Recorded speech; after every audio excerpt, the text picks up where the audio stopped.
Yan po naranasan ng senador na galing Visayas. Bakit po ako tumakbong bilang senador? Kailangan po, sapagkat nakita ko po wala ng direksyon ang ating nasyon. Kayo na nasa barangay, alam niyo yun. Kailangan niyo magpakasipsip sa ating mga mayor, sa ating mga congressman, para magka-project. Pag hindi kayo makisama sa kanila, mahihirapan po kayo sa barangay. Yan ang nangyayari sa baba. Pero yung kanilang utak, ayuda, yung kanilang sinasabing tulong, ayuda, kailangan yun. Dahil dito sa Maynila, kita natin ang buhay napakahirap. Ang buhay ng informal sector napakahirap. Ang mamahal ng bahay dito, magrenta ka dito, ang hirap. Ang hirap. Hindi gaya sa probinsya, may parking space. Dito, walang lugar ang mga sasakyan. Nakaparking sa labas. Naranasan ko yun kasi naging taga-Maynila ako. Hanggang ngayon, dito sa Maynila, nakikita ang mga batang lansangan. Dito sa Maynila, nakikita dyan sa Ross Boulevard, batang lansangan, mga taong walang bahay. Tinitignan lang natin sila. Ano ba ang permanenteng programa ng DSWD? Bilyon-bilyon ang budget ng DSWD. Nandyan ang ating mga mambabatas, pero bakit hindi natin nabibigyan ng permanenteng solusyon ang problema na nakikita ng ating mga mata? Very basic, dahil ba hindi sila botante? Dahil ba yung street children hindi botante? Napapabayaan? Sinasabi natin, may sindikato sa likod niyan. Ano na ngayon? Ba't hindi nyo ibigyan ng solusyon? Bakit titignan lang natin at yung mga politiko bibigyan lang ng abuloy? Yung iba bibigyan ng biskwit. Ano na nangyari sa bilyon-bilyon pera ng DSWD? DSWD, makonsensya kayo. DPWH, mga daan dito.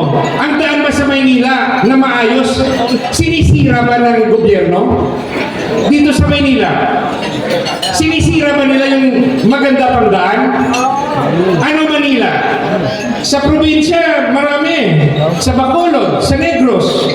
Napakasakit tignan, magagandang daan, sinisira. Dito sa Maynila, hindi pa permisyo yan. Maganda pa yung daan, sisirain. Di traffic. Ang hirap na nga ng buhay sa Maynila dahil sa traffic. Dadagdagan pa. At sino yung dadagdag? Gobyerno. Kasi kung may project, may komisyon. Ito mahirap, kapitan, no? Sa mga opisyal natin. Alam natin, o na-specular natin, o pinag-uusapan natin sa coffee shop, yung komisyon na yan. Pero yung tanong, kung kayo ba witness, kung kayo mga barangay captain, barangay official, witness sa korupsyon, madali ba sa inyo gumawa ng affidavit at mag-file sa ombudsman laban kay mayor, laban kay congressman? Madali o hindi? Madali o hindi? O wala tayong pakialam? Yan ang realidad. Pag hinayaan natin ang practice na yan, walang wasdamlag, walang future ang ating bansa. Dahil hinahayaan natin na ganyan lang ang ating kinaliklihan at yan lang yung practice sa gobyerno, yan yung practice sa barangay, yan yung practice sa City Hall, yan yung practice ng congressional office. Yun ba ang gusto ng Maynila? Aantay na lang sa ayuda. Sa likod.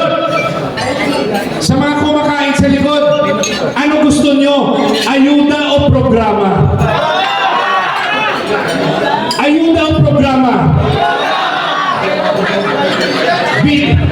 Narinig ko, ayuda raw eh.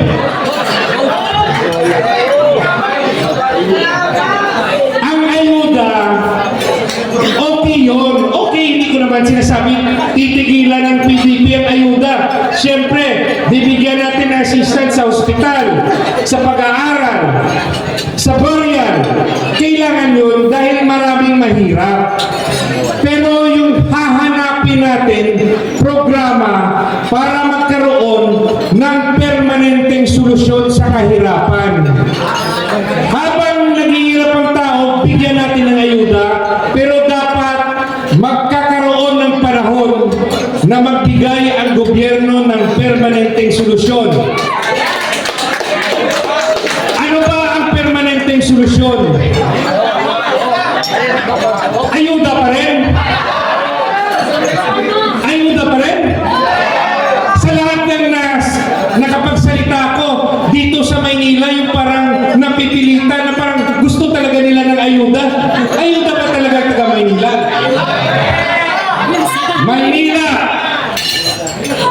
Alam ko mahirap yung ekonomiya nyo dito kasi dikit-dikit. Nandito na yung mga kumpanya. Ang kailangan ng Pilipinas, magpaparami ng trabaho. Tama ba? Trabaho. Paano natin gagawin yon?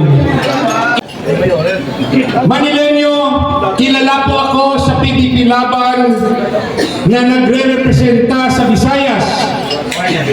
Pero dapat niyong malaman na si Atty. Hillo ay naging Manilenyo. Paano po naging Manilenyo si Atty. Hillo?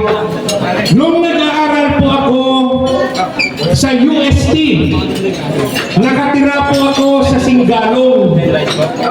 Taga Singalong po ako. At nung ako ay nag-aantay ng resulta sa bar, sa pagkabugasya, nakatira po ako sa Orosa Street dito sa Malate. Naging masaya po ang aking pag-alala sa Manila. Papuntang UST sa Espanya, baha sa Espanya, buhay sa pagko-commute sa jeepney. Yan po